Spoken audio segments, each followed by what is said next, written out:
Welcome to CAPA TV, where faith and public safety connect. I'm Reverend Lance McCune.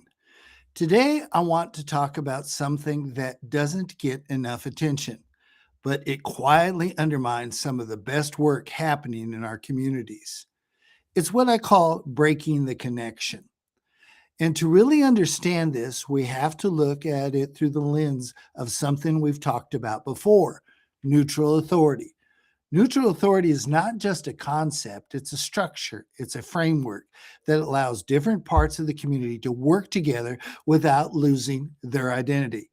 Law enforcement remains law enforcement, faith based organizations remain faith based, government remains government. Nobody blends, nobody disappears, nobody takes over someone else's role. Instead, everything connects through a clear, stable structure. I've often described it like this: law enforcement is the flagpole, and every organization, those that are faith based groups, community leaders, they are the flags. Each flag has its own identity, its own purpose, its own voice, but they are all connected to the same pole. And here's the key: that connection happens through communication. Not one-way communication, but communication that flows both directions. Because if that communication breaks down, the flags don't stay connected to the pole. They drift, they detach. And when that happens, the structure begins to fail. Now, let's talk about things that break down in real life, because I've seen this over and over again.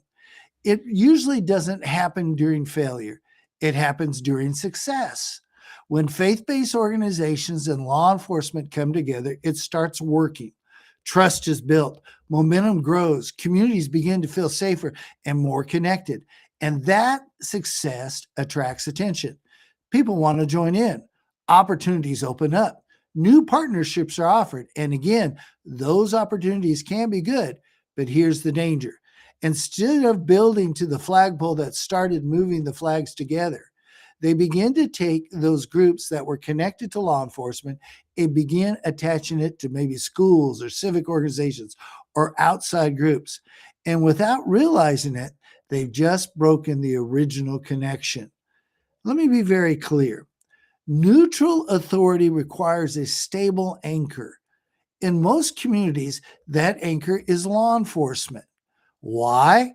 Because law enforcement operates 24/7. They are responsible for public safety. They are always ready in position, and they're trusted across the entire community. That makes them the ideal flagpole.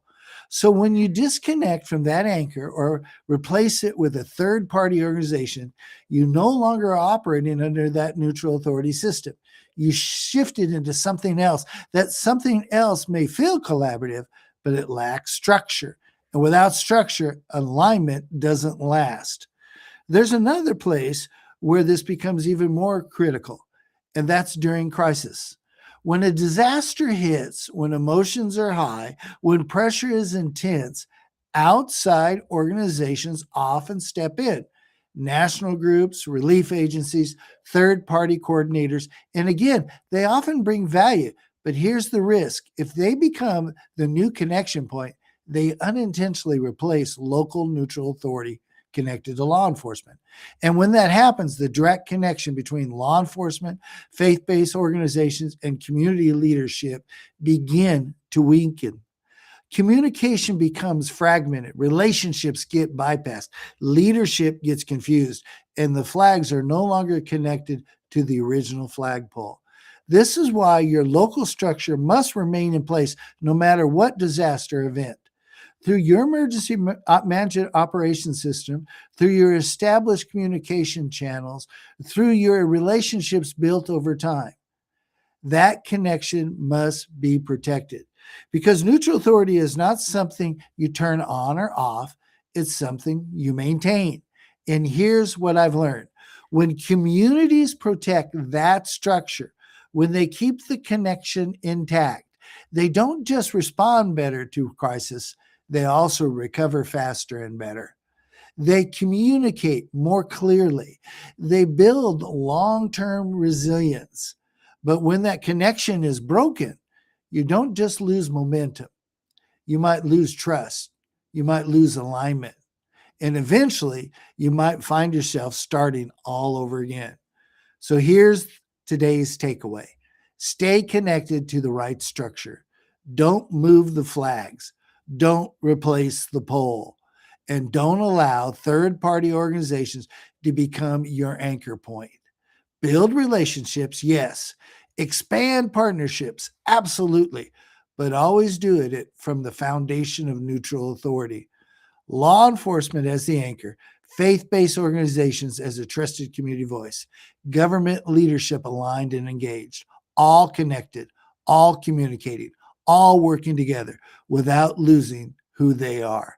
That's how you build safe and resilient communities. That's how you build it so that it will last. That's how you make something and put something together that will not break but will hold together. Again, thank you for joining Clergy and Police Television today, and also our CAPA TV. Also, next Sunday, we're going to be sharing a very important key on how law enforcement can connect with every faith-based organization in their community and have success. God bless you. This is Reverend Lance